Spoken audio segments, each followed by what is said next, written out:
श्री महालक्ष्मी नमो नमः। आप सभी को मार्गशीर्ष मास के गुरुवार की महालक्ष्मी व्रत की हार्दिक शुभकामनाएं। मार्गशीर्ष मास के गुरुवार को महालक्ष्मी जी का व्रत रखा जाता है, उनकी पूजा की जाती है और व्रत की कथा पढ़ी अथवा सुनी जाती है। इस व्रत को करने से माता महालक्ष्मी प्रसन्न होती हैं तथा सुख शांति और धन संपत्ति प्रदान करती हैं। जो भी भक्तजन महालक्ष्मी जी का ये व्रत ना भी करें तो उन्हें व्रत की कथा अवश्य ही सुननी चाहिए। तो आइए आज की इस वीडियो में आप सुनिए महालक्ष्मी व्रत की दो पौराणिक कथाएं, श्री लक्ष्मी चालीसा और माँ लक्ष्मी जी की आरती। श्री महालक्ष्मी माता के अनेक रूप तथा नाम हैं। भूतल में वे छाया, शक्ति, तृष्णा, शांति, जाति, लज्जा, श्रद्धा, कांति, वृत्ति, स्मृति, दया, तुष्टि, माता, अधिष्ठात्री एवं लक्ष्मी के रूप में स्थित हैं। हम उन्हें प्रणाम करते हैं।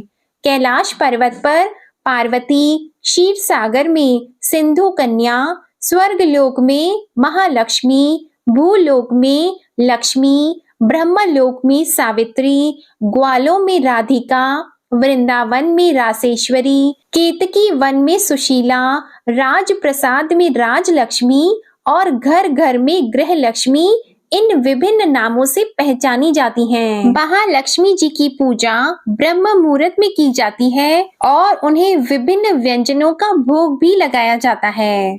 महालक्ष्मी व्रत की पहली पौराणिक कथा के अनुसार भारतवर्ष के सौराष्ट्र देश में द्वापर युग के समय भद्रश्रवा नाम के राजा थे। वे बड़े पराक्रमी राजा थे।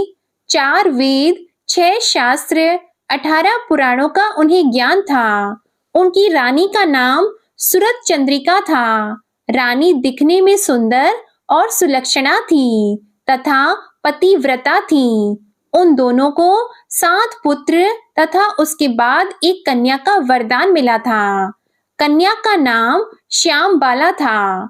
एक बार महालक्ष्मी जी के मन में आया कि जाकर उस राजा के राजप्रसाद में रहे। इससे राजा को दुगनी धन और दौलत की प्राप्ति होगी और वह इस धन दौलत से अपनी प्रजा को और सुख दे पाएगा। गरीब के घर अगर रहे और उसे धन दौलत प्राप्त हो तो वह स्वार्थी की तरह केवल अपने ऊपर ही खर्च करेगा। यह सोचकर श्री महालक्ष्मी जी ने बूढ़ी ब्राह्मण स्त्री का रूप धारण किया। हाथ में लाठी लिए लाठी के सहारे रानी के द्वार पर पहुंची। यद्यपि उन्होंने बूढ़ी औरत का रूप धारण किया था, पर उनके चेहरे पर देवी का तेज था। उन्हें देखते ही एक दासी सामने आई। उसने इनका नाम, धाम, काम और धर्म पूछा। वृद्ध ब्राह्मण का रूप धारण करके माता लक्ष्मी ने कहा, बालिके, मेरा नाम कमला है। मेरे पति का नाम भुवनेश है। हम द्वारिका में रहते हैं। तुम्हारी रानी पिछले जन्म में एक वैश्य की पत्नी थी।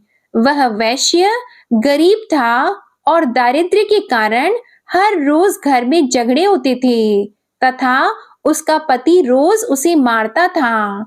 इन बातों से तंग आकर वह घर छोड़कर चली गई तथा वन और जंगल में खाली पेट भटकने लगी।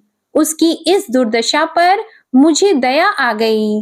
तब मैंने उसे सुख संपत्ति देने वाली श्री महालक्ष्मी जी की कथा सुनाई। मेरे कहने पर उसने श्री महालक्ष्मी का व्रत किया और श्री महालक्ष्मी प्रसन्न हुई। उसकी गरीबी दूर हो गई। उसका घर और संसार दौलत, संतति और संपत्ति से भर गया। बाद में पति पत्नी दोनों परलोक सिधार गए। लक्ष्मी जी का व्रत करने के कारण वे लक्ष्मी लोक में रहे। उन्होंने जितने साल महालक्ष्मी जी का व्रत किया उतने हजारों साल उन्हें सुख भोग मिला। इस जन्म में उसका जन्म राजघराने में हुआ है, परंतु वह श्री महालक्ष्मी का व्रत करना भूल गई है। उसे यह याद दिलाने के लिए मैं यहाँ आई हूँ। बुढ़िया की बातें सुनकर दासी ने उन्हें प्रणाम किया तथा श्री महालक्ष्मी का व्रत किस तरह किया जाए इसके बारे में पूछा। तो बुढ़िया रूप धारण किए हुए श्री महालक्ष्मी माता ने दासी को पूजा की विधि तथा महिमा बताई। इसके बाद वह दासी माता को प्रणाम करके रानी को यह बात बताने अंदर चली गई। राज वैभव में रहते हुए रानी को अपने ऐश्वर्य का बहुत घमंड हुआ था। संपत्ति और अधिकार की वजह से वह उन्मत्त हो गई थी। दासी के द्वारा बताई गई बुढ़िया की बातें सुनकर वह आग बबूला होकर राजद्वार पर आकर बुढ़िया रूपी श्री महालक्ष्मी पर बरस पड़ी। उसे यह मालूम नहीं था कि श्री महालक्ष्मी माता बुढ़िया का रूप धारण किए द्वार पर आई हैं, परंतु रानी का इस कदर रूखा बर्ताव तथा अपना अनादर देखकर माता ने वहां ठहरना ठीक नहीं समझा। वे वहां से चल पड़ी। राह में उन्हें राजकुमारी श्यामबाला मिली। उन्होंने श्यामबाला को सारी बात बताई। श्यामबाला ने अपनी ओर से श्री महालक्ष्मी माता से क्षमा मांगी। माता को उस पर दया आई। उन्होंने श्यामबाला को श्री महालक्ष्मी व्रत के बारे में बताया। उस दिन अघन मास यानी मार्गशीर्ष मास का पहला गुरुवार था। श्यामबाला ने परम श्रद्धा से श्री महालक्ष्मी जी का व्रत रखा। फलस्वरूप राजा सिद्धेश्वर के पुत्र मालाधर से उसका विवाह हुआ। वह धन दौलत ऐश्वर्य और वैभव से मालामाल हो गई। पति के साथ ससुराल में आनंद से दिन बिताने लगी। इधर श्री महालक्ष्मी का रानी पर प्रकोप हुआ। फलस्वरूप राजा भद्रश्रवा का राज्य एवं राज कारोबार नष्ट हो गया। यहाँ तक कि खाने के लाले पड़ गए।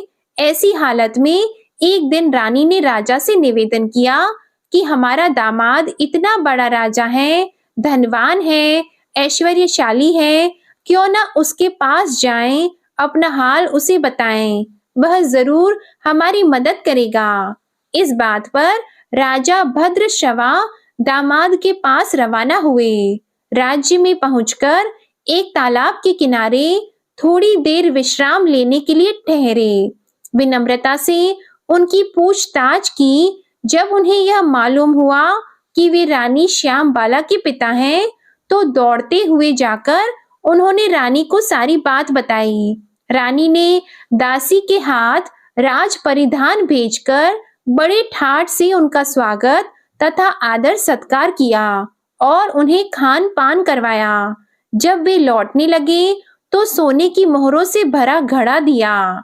राजा भद्रश्रवा जब वापस लौटे तो उन्हें देखकर रानी सूरज चंद्रिका खुश हो गईं। उन्होंने सोने की मोहरों से भरे घड़े का मुंह खोल, हाय भगवान, घड़े में धन के बदले कोयले मिले।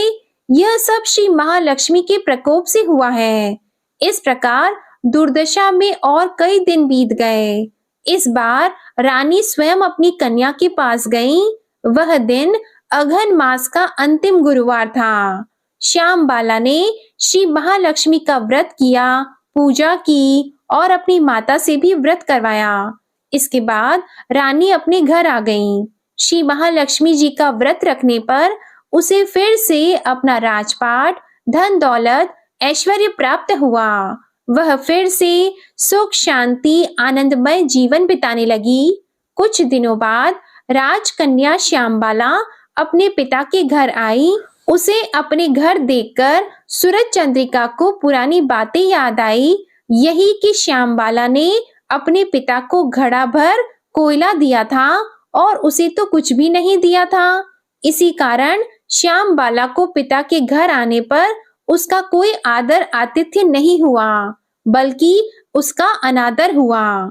उसने इस बात का बुरा नहीं माना। अपने घर लौटते समय उसने पिता के घर से थोड़ा नमक ले लिया और अपने घर लौटने पर उसके पति ने पूछा, अपने मायके से क्या लाई हो? इस पर उसने जवाब दिया कि वहां का सार लाई हूं।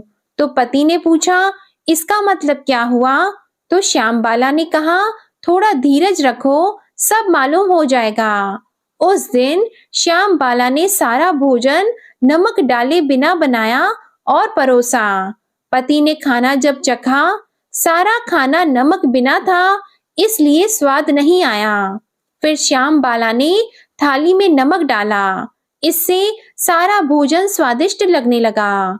तब श्याम बाला ने पति से कहा, यही है वह मायके से लाया हुआ सार। पति को उसकी बात सही लगी। फिर वह दोनों हंसी मजाक करते हुए भोजन करने लगे।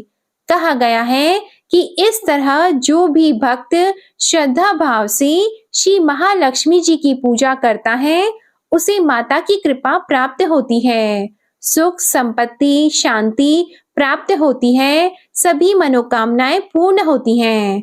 परंतु यह सब प्राप्त होने पर माता की पूजा को भूलना नहीं चाहिए।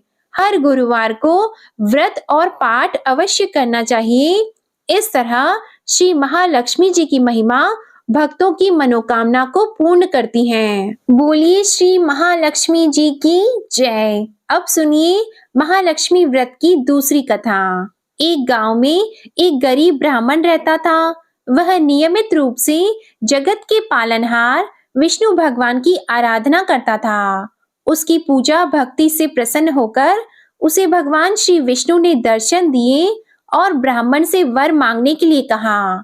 तब ब्राह्मण ने लक्ष्मी जी का निवास अपने घर में होने की इच्छा जाहिर की। तब श्री विष्णु ने लक्ष्मी जी की प्राप्ति का मार्ग बताया। उन्होंने बताया कि मंदिर के सामने एक स्त्री आती है जो यहाँ आकर उपले थापती है। तुम उसे अपने घर आने का निमंत्रण देना, वही देवी लक्ष्मी है।